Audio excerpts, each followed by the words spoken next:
Hello everybody, তোমাদের সকলকে স্বাগত জানাই অপূর্ব মান্না হোম টিউটর ইউটিউব চ্যানেলে। আজ আমি তোমরা যারা দ্বাদশ শ্রেণীতে পড়ো, তোমাদের দ্বাদশ শ্রেণীর ইনভায়রনমেন্টাল সায়েন্স তোমাদের যাদের রয়েছে, তোমাদের ইনভায়রনমেন্টাল সায়েন্সের 8 নম্বরের একটি গুরুত্বপূর্ণ প্রশ্ন উত্তরের কোশ্চেন অ্যান্সারের নোটসের ক্লাস নিয়ে এলাম।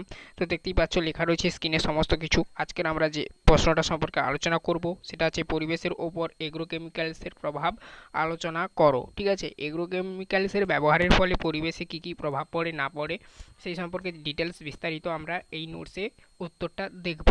ঠিক আছে, তো তুমি যদি আমার চ্যানেলে নতুন হও চ্যানেলটাকে অবশ্যই সাবস্ক্রাইব করে রাখো কলেজ পর্যন্ত সমস্ত বিষয়ের ক্লাসগুলো পাওয়ার জন্য। আর বেল আইকনকে অল নোটিফিকেশন ওপেন রাখবে, তোমাদের দ্বাদশ শ্রেণীর সমস্ত বিষয়ের আর্টস এবং কমার্সের ক্লাসগুলো আমি যখনই পোস্ট করব সবার আগে তুমি যাতে নোটিফিকেশান পাও। দেখো, ফার্স্ট আমরা এগ্রোকেমিক্যালসের প্রভাব তো আলোচনা করব, তার আগে সর্বপ্রথম আমাদের জানার প্রয়োজন যে এগ্রোকেমিক্যালস কাকে বলে। ঠিক আছে, এগ্রোকেমিক্যালস জিনিসটা কি সেই সম্পর্কে আমাদের ধারণা লাভ করতে হবে। তার জন্য দেখো আমি এখানে ছোট করে একটা পয়েন্ট দিয়েছি এগ্রোকেমিক্যালস বলে। দেখতেই পাচ্ছ এখানে পয়েন্টটা ব্ল্যাক কালিতে লেখা রয়েছে এগ্রোকেমিক্যালস, এই পয়েন্টের কথা বলছি। তো এখানে কি উল্লেখ করা রয়েছে দেখো, কি বলা রয়েছে। আধুনিক কৃষিবিজ্ঞানে যে সকল রাসায়নিক পদার্থ উদ্ভিদের বৃদ্ধি, শস্যের উৎপাদন বৃদ্ধি, রোগ এবং পেস্টের হাত থেকে শস্যকে রক্ষা করার জন্য ব্যবহৃত হয় তাদের মানে এক্ষেত্রে এগ্রোকেমিক্যালস বলা হয়। ঠিক আছে, মানে ধরো তুমি একটি ধান চাষ করছো জমিতে, ধান চাষ করার পর তোমার ধানের জমিতে কোনো কারণে পোকা লেগে গেছে, তো সেই পোকাগুলোকে কি করবে, তুমি মারবে।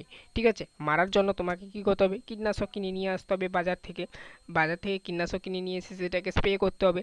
তো এই সমস্ত যে কীটনাশকগুলোকে দমন মানে কীটনাশকগুলো ব্যবহার করা হয় কীটপতঙ্গগুলোকে দমন করার জন্য, এই কীটনাশকগুলোকেই হচ্ছে এগ্রোকেমিক্যালস বলা হয়, বা কেমিক্যালস মানেই হচ্ছে কীটনাশক জাতীয় যে সমস্ত দ্রব্য বিষয়বস্তুগুলো থাকে। ঠিক আছে, তো দেখো এখানে একেই বলা হয় এগ্রোকেমিক্যালস, বিষয়টা আশা করি তোমরা জানতে পারলে। তো তারপরে দেখো এগুলো তোমরা খাতায় নোট ডাউন করে নিতে পারো। এছাড়া তোমাদের যদি নোটসের প্রয়োজন হয় তোমরা আমার এই হোয়াটসঅ্যাপ নাম্বারে কন্ট্যাক্ট করতে পারো, যে কোনো নোটসের জন্য আর্টস এবং কমার্সের। এই হোয়াটসঅ্যাপ নাম্বারে তোমরা কন্ট্যাক্ট করতে পারো তোমরা, বা এই ভিডিও মানে কমেন্ট বক্সে কমেন্ট করতেও পারো, আমি রিপ্লাই দেবো। তো এরপরে আমরা মূল যে আমাদের আলোচনার অংশ আজকের, পরিবেশের ওপর এগ্রোকেমিক্যালসের প্রভাব, অর্থাৎ পরিবেশে অতিরিক্ত মাত্রায় কীটনাশক ব্যবহার করলে বা কেমিক্যাল ব্যবহার করলে কি কি প্রভাব পড়ে পরিবেশের ওপর তার, হ্যাঁ, এই সম্পর্কে আজকের আমরা ডিটেলস দেখব। তো এখানে আমরা 1 নাম্বার পয়েন্ট কি করেছি, অতিমাত্রায় কীটনাশক ব্যবহারে জমির প্রাণস্বরূপ বিভিন্ন প্রকারের উপকারী কীটপতঙ্গ, কেঁচো, সিম্বায়োটিক ব্যাকটেরিয়া ধ্বংসপ্রাপ্ত হয়। তাহলে জমির যে উপকারী কীটপতঙ্গগুলো থাকে, যেমন কি কেঁচো, আমরা জানি কেঁচোকে মাটির বন্ধু বলা হয় বা কৃষকের বন্ধুও বলা হয়। কেন না, কেঁচো তার যে মাটিটা খায় তারপরে আবার তার পৃষ্ঠা স্বরূপ যেটা আবার বের করে সেটা হচ্ছে উর্বর মৃত্তিকা, ওইটা হচ্ছে চাষের ক্ষেত্রে, যে কোনো চাষের ক্ষেত্রে উপযুক্ত। ঠিক আছে, তো এই সমস্ত কারণগুলোর জন্য কেঁচোকে হচ্ছে কৃষকের বন্ধু বা মৃত্তিকার মানে মাটির বন্ধু বলা হয় অনেক ক্ষেত্রে। তো দেখো কেঁচো আর তারপরে সিম্বায়োটিক যে ব্যাকটেরিয়াগুলো থাকে এগুলো কিন্তু কি চাষের পক্ষে উপকারী, এগুলো কিন্তু ধ্বংসপ্রাপ্ত হয়ে যাচ্ছে। কেন, তার একটাই মাত্র কারণ, এই এগ্রোকেমিক্যালসের ব্যবহার। বোঝা গেল, এই এগ্রোকেমিক্যালসের ব্যবহারের জন্যই ধ্বংসপ্রাপ্ত হয়ে যাচ্ছে। যারা জমিতে নাইট্রোজেনের পরিমাণ বৃদ্ধির জন্য দায়ী, জমিতে উদ্ভিদ, প্রাণী ও অণুজীব তাদের মধ্যেকার পারস্পরিক আদান প্রদানের মাধ্যমে ইকোসিস্টেমে যে ভারসাম্য বজায় থাকে তা অতিরিক্ত কীটনাশক প্রয়োগের ফলে বিঘ্নত হচ্ছে এবং জমির স্বাভাবিক উর্বর শক্তি নষ্ট হচ্ছে বা হ্রাস পাচ্ছে। তাহলে সবার সঙ্গে তো সবার একটা যোগাযোগ থাকে, সে হতে পারে ক্ষতিকারক পতঙ্গ, কিন্তু উপকারী পতঙ্গের সাথে তার একটা যোগাযোগ রয়েছে, জমিতে একটা ইকোসিস্টেম গড়ে ওঠে। ধরো এখানে ক্ষতিকারক পতঙ্গটা রয়েছে, এখানে উপকারী পতঙ্গটা রয়েছে।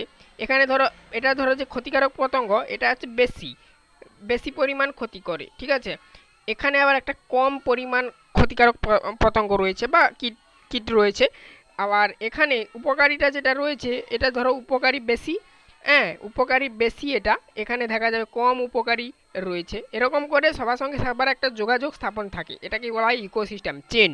ঠিক আছে, তো এইটা কি করে না বিঘ্নিত হয়ে যায় যখন হচ্ছে জমিতে বিভিন্ন প্রকারের রাসায়নিক কীটনাশক ব্যবহার করা হয়।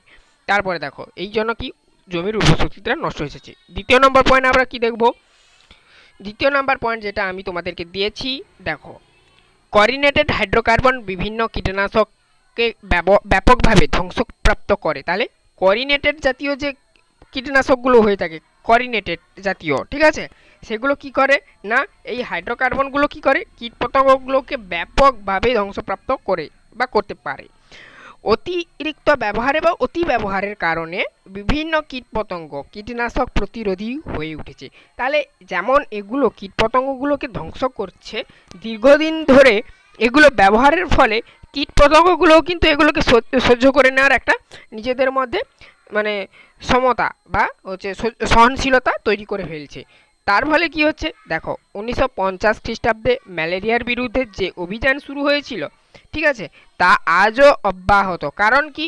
কারণ মশা বিভিন্ন কীটপতঙ্গ মশা সহ যে সমস্ত কীটপতঙ্গগুলো ম্যালেরিয়া বহন করে আর কি, তো এরা কি করে না ম্যালেরিয়া প্রতিরোধী হয়ে উঠেছে। মানে তুমি ম্যালেরিয়া প্রতিরোধী বলতে কি, ম্যালেরিয়া প্রতিরোধের জন্য যে সমস্ত কীটনাশকগুলো স্প্রে করা হয় তোমরা দেখো হয়তো কলকাতা বা অন্যান্য যে সমস্ত শহরতলি এলাকায় প্রচুর পরিমাণে বর্ষাকালে ডেঙ্গির প্রভাবটা বেড়ে যায়। তো ওই সমস্ত এলাকায় কি করা হয় না বিভিন্ন রকমের কীটনাশককে স্প্রে করা হয়। এছাড়া স্মোক জাতীয় যে সমস্ত কীটনাশকগুলো হয় সেগুলোকে হচ্ছে দেওয়া হয়। স্মোক বলতে ধোঁয়া আকারে যেগুলো বের হয়, তো সেগুলো দেওয়ার ফলেও কিন্তু কোনো উপকার হয় না। কারণ কি? তার একটাই কারণ, মশার দেহে নতুনভাবে ইকোসিস্টেম তৈরি হচ্ছে। সেই যে তুমি যে স্প্রেটা করছো কীটনাশকটা, সেটা কিন্তু মশা সহ্য করে নিচ্ছে, মশাটা মরছে না, ঠিক আছে, মশা লার্ভাটা ধ্বংসপ্রাপ্ত হচ্ছে না, সেই কীটনাশকটাকে সহ্য করে নেওয়ার ক্ষমতা তার দেহে তৈরি হচ্ছে, ঠিক আছে।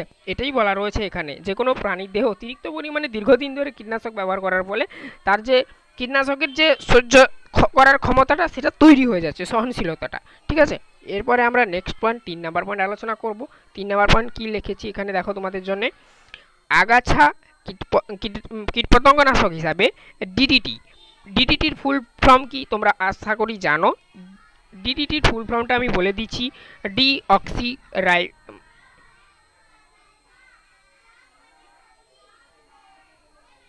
আচ্ছা, এরপরে আমরা 3 নাম্বার পয়েন্ট যেটা আলোচনা করব তোমাদের জন্য আমি যেটা দিয়েছি দেখো, আগাছা কীটপতঙ্গ নাশক হিসাবে ডিডিটি প্রায়শই ব্যবহৃত হয়। ডিডিটি জল ও বায়ুর মাধ্যমে বা খাদ্য শৃঙ্খলের মাধ্যমে অন্যতম অন্যতম যে জীবদেহে যায়।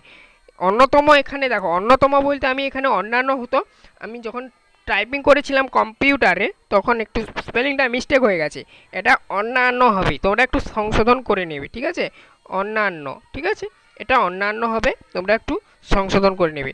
তাহলে কি হলো, অন্যান্য জীবদেহে যায় কিসের মাধ্যমে, জল হতে পারে, বায়ু হতে পারে, এর মাধ্যমে কিন্তু অন্যান্য জীবদেহে যায় অতিরিক্ত ব্যবহারের ফলে কিন্তু, ঠিক আছে।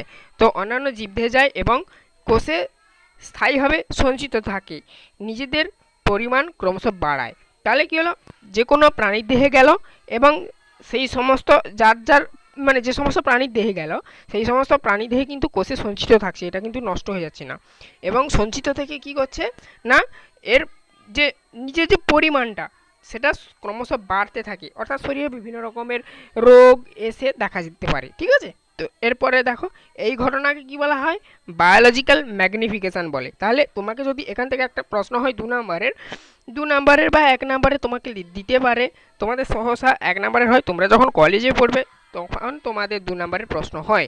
যাই হোক, দেখো এখানে তোমাদের একটা প্রশ্ন হয় বায়োলজিক্যাল ম্যাগনিফিকেশন কাকে বলে, এই প্রশ্নটা খুবই গুরুত্বপূর্ণ, এটা 1 নাম্বারে লিখতে দেয়, ঠিক আছে। বিভিন্ন টেস্ট পেপারগুলো তোমরা যখন টেস্ট পরীক্ষার পর প্র্যাকটিস করবে তখন তোমরা দেখতে পাবে। তো এখানে দেখো বায়োলজিক্যাল ম্যাগনিফিকেশন কাকে বলে, তখন তোমাকে এটাই লিখতে হবে যে কৃষিক্ষেত্রে অতিরিক্ত ডিডিটি ব্যবহারের ফলে কি হয় না, ডিডিটি প্রায়শই জল বা বায়ুর মাধ্যমে বিভিন্ন জীবদেহে যায়, জীবদেহে গিয়ে জীবদেহে যে সমস্ত কোষগুলো রয়েছে সেই কোষে স্থায়ীভাবে সঞ্চিত থাকে এবং নিজের পরিমাণ ক্রমশ বাড়াতে থাকে।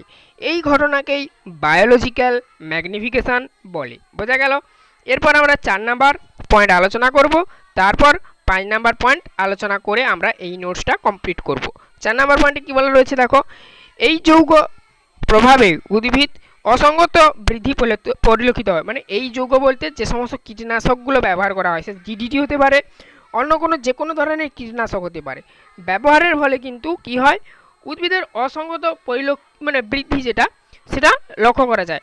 ধরো তুমি ধান চাষ করছো, ধান জমির গাছগুলো ছোট হয়ে আছে, তুমি কোনো একটা কীটনাশক বাজার থেকে কিনে নিয়ে এলে ধান গাছটা যাতে তাড়াতাড়ি বড় হয় সেটা স্প্রে করে দিলে, ঠিক আছে। তারপরে কি দেখবে কিছুদিন যাবত পর দেখবে যে ধান গাছটা যে হাইটে ছিল তার কিছুদিন পর যাবত দেখবে যে ধান গাছটা আরও বৃদ্ধি হচ্ছে।